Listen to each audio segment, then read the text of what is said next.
بسم اللہ الرحمن الرحیم۔ السلام علیکم، آپ دیکھ رہے ہیں الف نیوز اور میں ہوں آپ کے ساتھ ماجد علی۔ شامل کرتے ہیں آج کی ون لائن ہیڈ لائنز۔ روسی فوج کا بڑا حملہ، یوکرینی فورسز پیچھے ہٹنے پر مجبور ہو گئیں۔ روسی فورسز نے یوکرینی شہر سیورودونٹسک پر بڑا حملہ کر دیا، جس کے بعد یوکرینی افواج پیچھے ہٹنے پر مجبور ہو گئیں۔ تفصیلات کے مطابق روس یوکرین جنگ میں شدت برقرار ہے۔ روسی فورسز کی یوکرین کے مختلف شہروں پر گولہ باری کا سلسلہ بھی جاری۔ روسی افواج نے سیورودونٹسک پر بڑا حملہ کرتے ہوئے یوکرینی فورسز کو پیچھے ہٹنے پر مجبور کر دیا اور شہر کا زیادہ تر علاقہ دوبارہ روس کے قبضے میں چلا گیا۔ اقوام متحدہ اسرائیل کے خلاف جاری رپورٹ واپس لے، امریکہ نے بڑا مطالبہ کر دیا۔ امریکہ نے اقوام متحدہ کے سیکرٹری جنرل سے کہا ہے کہ وہ اپنے ایک ذیلی ادارے کی اس رپورٹ کو واپس لے، جس میں کہا گیا ہے کہ صہیونی حکومت نے فلسطینیوں پر نسل پرستانہ نظام مسلط کر دیا۔ نیوز رپورٹ کے مطابق مغربی ایشیا کے لیے اقوام متحدہ کے اقتصادی اور سماجی کمیشن کی رپورٹ کے بارے میں اقوام متحدہ میں امریکی مندوب کا کہنا ہے کہ امریکہ اس رپورٹ سے ناراض ہے اور اقوام متحدہ کے سیکرٹری جنرل انتونیو گوتریس کو چاہیے کہ وہ اس رپورٹ کو فوری واپس لیں۔ امریکی مندوب کا کہنا ہے کہ ایک ایسے ادارے کی طرف سے جس کے اراکان اسرائیل کو تسلیم نہیں کرتے، اس طرح کا پروپیگنڈا غیر متوقع نہیں ہے۔ شمالی کوریا نے میزائل تجربات پر 65 کروڑ ڈالر پھونک دیے۔ شمالی کوریا نے رواں سال اب تک کیے گئے میزائل تجربات پر 65 کروڑ ڈالر خرچ کر دیے۔ جنوبی کوریا کے تھنک ٹینک کی رپورٹ کے مطابق یہ رقم ملک کی پوری آبادی کو کورونا ویکسین لگانے کے لیے کافی رہتی۔ شمالی کوریا نے سال 2022 میں مختلف اقسام کے 18 میزائل تجربات کر کے ریکارڈ قائم کیا ہے۔ مئی کے دوران ملک کا پہلا کرونا کیس رپورٹ کیا گیا تھا، جن کی تعداد اب تک 40 لاکھ سے تجاوز کر چکی ہے۔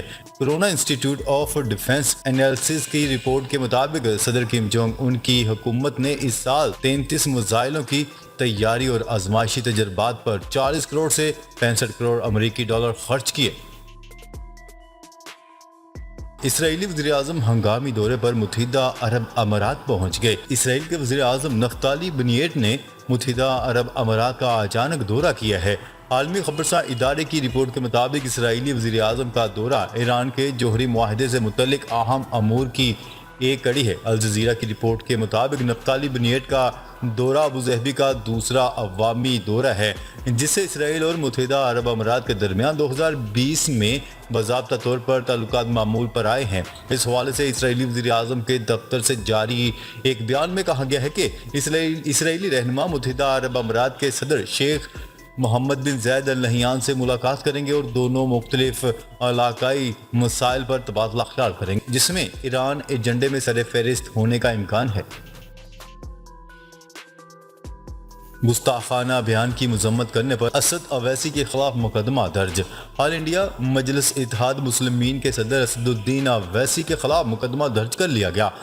نئی دہلی سے بھارتی میڈیا کی رپورٹ کے مطابق مقدمہ اشتعال انگیز بیانات پر درج کیا گیا۔ بھارتی میڈیا کی رپورٹ کے مطابق آل انڈیا مجلس اتحاد المسلمین کے صدر اسد الدین اویسی نے مقدمے کے اندراج پر اپنے رد عمل کا اظہار کرتے ہوئے کہا ہے کہ ایسی ایف آئی آر پہلی بار دیکھی ہے جس میں جرم کی وضاحت ہی نہیں کی گئی۔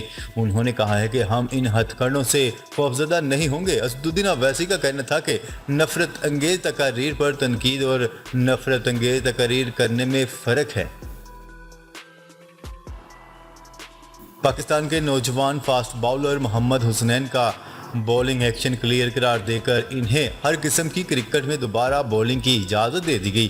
پی سی بی کی جانب سے جاری بیان میں بتایا گیا ہے کہ آئی سی سی کے قوانین کے مطابق بولنگ ایکشن ٹیسٹ کے دوران محمد حسنین کے بازو کا خم 15 ڈگری سے کم رپورٹ ہوا ہے۔ ابتدائی طور پر جنوری میں آسٹریلیا کے ایک ڈومیسٹک ایونٹ کے دوران محمد حسنین کا بولنگ ایکشن رپورٹ ہوا تھا۔ حکومت کا روس سے گندم خریدنے کا فیصلہ۔ مالی سال 2021-22 کی اقتصادی جائزہ رپورٹ جاری کر دی گئی۔ وزیر خارجہ مفتاح اسماعیل نے پریس کانفرنس میں تفصیلات سے آگاہ کر دیا۔ وفاقی وزیر احسن اقبال خرم دستگیر، وزیر مملکت عائشہ غوث پاشا بھی تقریب میں موجود تھے۔ اس موقع پر مفتاح اسماعیل کا کہنا تھا کہ جب بھی تھوڑی سی گروتھ ہوتی ہے ہم کرنٹ اکاؤنٹ خسارے میں پھنس جاتے ہیں۔ ملک کا تجارتی خسارہ 45 ارب ڈالر تک پہنچ گیا ہے۔ اس سال ہماری درآمدات 76 ارب ڈالر تک پہنچ جائیں گی۔ مفتاح اسماعیل کا کہنا تھا کہ گندم بھی آج امپورٹ کرنا پڑ رہی ہے۔ روس سے گندم خریدنے کا فیصلہ کیا ہے۔ اس سال 30 لاکھ ٹن گندم درآمد کر رہے ہیں۔ روس سے حکومتی سطح پر بات چیت ہوگی۔ ملک میں ڈالر کی قدر میں مسلسل دوسرے روز کمی۔ ڈالر کے مقابلے میں پاکستانی روپے کی قدر میں کمی کا سلسلہ فی الحال رک گیا اور آج بھی ڈالر کی قدر میں کمی ہوئی۔ گزشتہ روز انٹر بینک میں کاروبار کے اختتام پر ڈالر 1 روپے 31 پیسے کم ہو کر 201 روپے 52 پیسے کا تھا۔ انٹر بینک میں آج بھی ڈالر 75 پیسے سستا ہوا اور کاروبار کے اختتام پر ڈالر 200 روپے 77 پیسے کا ہو گیا۔ چین کا فوجی طیارہ رہائشی علاقے میں گر کر تباہ، 1 شخص ہلاک۔ وسطی چین میں فوج کا جنگی طیارہ رہائشی علاقے میں گر کر تباہ ہو گیا۔ حادثے میں 1 شخص ہلاک جبکہ 2 زخمی ہو گئے۔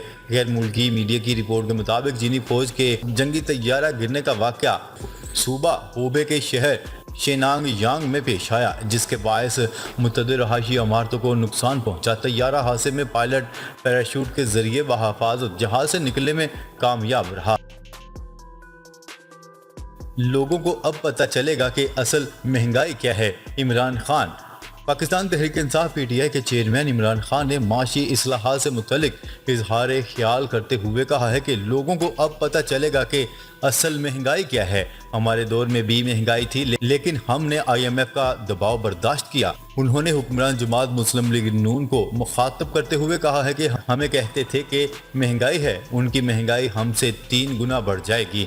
ہمارے دور میں آٹے کا 20 کلو کا تھیلا 1200 کا تھا اور اب 1500 روپے میں مل رہا۔ دہلی پولیس نے سدھو موسے والا کے قتل کا ماسٹر مائنڈ گینگسٹر لارنس بشنوئی کو قرار دے دیا۔ دہلی پولیس نے سدھو موسے والا کے قتل کا ماسٹر مائنڈ گینگسٹر لارنس بشنوئی کو قرار دے دیا ہے، تاہم بشنوئی نے اس قتل کی ذمہ داری قبول نہیں کی۔ پریس کانفرنس سے خطاب کرتے ہوئے اسپیشل کمشنر آف پولیس کا کہنا تھا کہ پنجابی گلوکار کے قتل کیس میں پولیس نے مزید 5 شوٹرز کی شناخت کر لی ہے اور ملزمان کو جلد سے جلد گرفتار کرنے کی کوشش بھی کی جا رہی ہے۔ عمران خان اگلی ٹرم کے لیے تحریک انصاف کے بلا مقابلہ چیئرمین منتخب۔ ذرائع کے مطابق 2 پینلز کے امیدواران عمران خان کے حق میں انتخاب سے دستبردار ہو گئے۔